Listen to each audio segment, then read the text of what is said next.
Itong issue ng mga Duterte at kay Senador Bongo, diba, parang kakaiba. Akala natin na hindi sila magkakasiraan, akala natin hindi sila magkakasilipan. Pero ngayon, dahil lang sa politika, dahil lang siguro sa mga personal interest, ay nangyayari na ngayon. Pero ang isa po sa mga napansin ko rito, si Senador Bongo hindi pwedeng diktahan o pakialaman ng ibang Duterte. Ang kanyang loyalty ay kay dating Pangulong Rodrigo Duterte lang. Yan ang lumalabas ngayon. Kasi yung batikos ni Mayor Baste Duterte laban kay Senador Go, kaugnay sa hindi raw pagsalita at pananahimik ni Senador Go sa mga isyu na pinaglalaban ng mga Duterte, especially ang DDS, at yun pong issue sa mga rally na hindi sumasama. Kasi ang sinasabi ni Senador Bongo, mas inuuna niya ang trabaho o paglingkod sa bayan kaysa sa pamumulitika. Matinding sagot yun. Parang sinampal si Basteron. Parang gustong palabasan, kayo, puro politika lang. Ay ako, nagtatrabaho ako. Dahil kailangan ng taong bayan ako dahil senador. Parang yan ang gustong palabasin ni Senador Bongo. So, hindi kayang takutin, hindi matatakot ang kampo ni Senador Bongo sa mga statement ni Mayor Baste. At inuulit at ipinapakita ni Senador Bongo kay dating Pangulong Duterte siya sumusuporta at nagmamalasakit. Katunayan, ng isang araw na nabalita na di umano'y may sakit at kung ano pang negatibong balita, lumipad, bumalik ng Davao from Manila si Senador Bongo at inalam kung ano talaga ang totoo. Ganon siyang kalupit ang pagmamalasakit.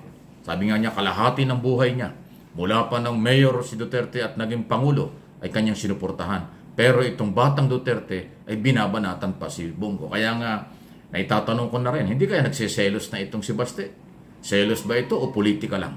Kasi nga, mas madalas at mas malapit si Bongo na nakikita ng taong bayan kay dating Pangulo kaysa sa doon sa mga kapatid, kung ano man ang dahilan. Isang issue pa, kung yung mapapansin, hindi rin masyadong malapit sa isa't isa si Vice President Sara Duterte at si Senador Bongo. So kung halimbawa, hindi ko pinangunahan, sumama si Sara Duterte sa mga sinasabi ni Mayor Baste na kanyang kababatang kapatid against Senador Bongo, hindi humatitinag si Senador Bongo dyan. Dahil ang kanyang loyalty ay dun lang sa nakakatandang Duterte, sa dating Pangulo. At kung magkukonsentrate si Senador sa kanyang trabaho ng pagtulong sa kapwa, abay kanyang trabaho yan. At kanyang priority yan. Wala akong pwedeng pumigil doon. Dahil ang kanyang sinasabi ay kanyang sinusunod. Ang sinasabi ng dating Pangulong Duterte na sabi raw sa kanya, Bong, si Senador, tinutukoy ko, huwag mong kalimutan ang taong bayan. So, ayan ang ginagawa ng Senador. Pero gusto nitong mga Duterte, lalo na ni Mayor Baste, na makialam, sumali sa mga anti-Marcos rally at iba pang mga statement si Senador Bongo na hindi naman magawa at ayaw gawin ng isang senador. O, sinong tama dyan? Ganun pa man ang ating aabangan dahil sa pananahimik pa rin ni Vice President Sara Duterte after na siya mag-resign sa gabinete, kung saan siya pupunta. Siya ba'y makukonsentrate sa kanyang opisina as Vice President o siya ay sasali sa kanyang mga kapatid at mga Duterte sa kampanya laban kay Pangulong Marcos o against Marcos? Masisira siya dyan.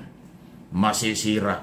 Okay? Dahil hindi yan matatanggap ng mga Marcos supporters at loyalists at independent, silent majority at yung mismong mga sumuporta sa mga Duterte noong 2022 election. Hindi man lahat na maka-Marcos, yan ay siguradong iiwan siya. Siguradong magagalit yung mga sumuporta kay Sara noong siya ay tumakbong Vice President ng 2022 pag siya ay naging aktibong anti-Marcos, pag siya ay mga bumatikos laban kay PBBM. Maniwala kayo, maraming supporters ang mawawala sa kanya. Sa akin personal na opinion at analysis dito sa isyong ito.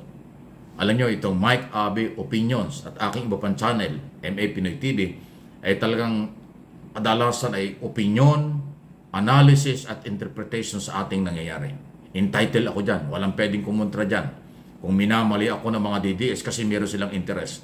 Kung minamali ako ng ibang mga vlogger, nakakampi nila kasi malayo ako sa kanilang paniniwala. Dahil ang aking paniniwala kung ano yung totoo na pwedeng mangyari. Kaysa sa kanilang paniniwala, puro Duterte lang sila. Puro anti-Marcos lang sila. Iba yun. Okay? Kaya ngayon sinasabi ko ito, inunahan ko dahil may mga nanggagamit ng aking mga video para siraan ako. May nanggagamit ng aking mga topic para siraan ako. Yung aking opinion, minamali nila. Ang aking pinag-uusapan dito ay nilalait nila. So, kaya ko sinasabi ito. Paninindigan ko rin kung ano ang aking observation at opinion sa larangan po ng mga balitang nangyayari sa loob at labas ng ating pamahalaan.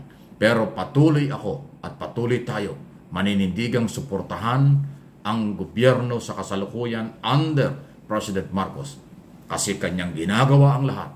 Kanyang ginagawa ang para sa bayan. Iniiwasan ng politika. Hindi siya napapaepekto sa sobrang paninira sa kanya ng mga DDS at ng iba pang sektor na meron lang sariling at political interest. Yun lang naman po yun Di ba? Kaya maging marunong po kayo. Kayo na aking mga followers, supporters, mga viewers, para sa inyo itong aking sinasabi. Kung naniniwala kayo, salamat. Paki-like ninyo ang aking mga topic na ito. At mag-subscribe na rin. Doon pa ho sa hindi pa nakakapag-subscribe. Para ho, palakasin pa ninyo, palakasin pa natin ang ating paninindigan. Huwag tayong padala sa sarili o pang political interest lang. Kung ano ang maganda para sa majority na Pilipino. Ano ang maganda para sa kinabukasan ng mga kabataang Pilipino na ginagawa ng ating Pangulong Marcos, ating suportahan yan. Sa ngayon, pang-ekonomiya, okay tayo. International foreign investor or mga foreign investor, dumarating na at marami pang paparating. Yung relasyon ay napakaganda na sa international community, maliban sa China. Alam naman natin kung bakit hindi magandang relasyon dyan. Okay? At mas marami ang sumusuporta sa gobyerno sa kasalukuyan. Kakaunti at maaaring mabawasan pa ang mga lumalaban o namimirsonan sa ating Pangulo at sa ating gobyerno. Kaya aabangan pa rin natin ito. Okay? Pataasin natin ang moral ng pamahalaan, pataasin natin ang moral ng ating mga sundalo, pataasin natin ang moral ng ating mga opisyalis ng gobyerno na ginagawa at sumusunod sa mga policy at programa ni Pangulong Marcos Jr. Ayan po. Kaya every day, from Monday to Sunday, walang holiday ang aking mga channel at ang mga balita, wala ring holiday. Kaya kahit Sunday, kahit anong araw, kahit holiday, tayo ay laging magkakasama-sama. Dahil gusto kong igabay kayo, gusto kong bigyan kayo kung ano yung totoong impormasyon. Salamat sa mga naniniwala sa atin. Doon po sa mga naninira, namimirsyonal sa aking mga channel at sa inyong lingkod, hayaan po natin, si Lord na ang bahala sa kanila. Naniniwala tayong si Lord ay hindi natutulog. Alam niya kung sino ang totoo, alam niya kung anong klaseng tao ang kanyang mga anak, tayo dito sa lupa at sa buong mundo. Panindigan natin kung ano ang tama para sa nakakarami.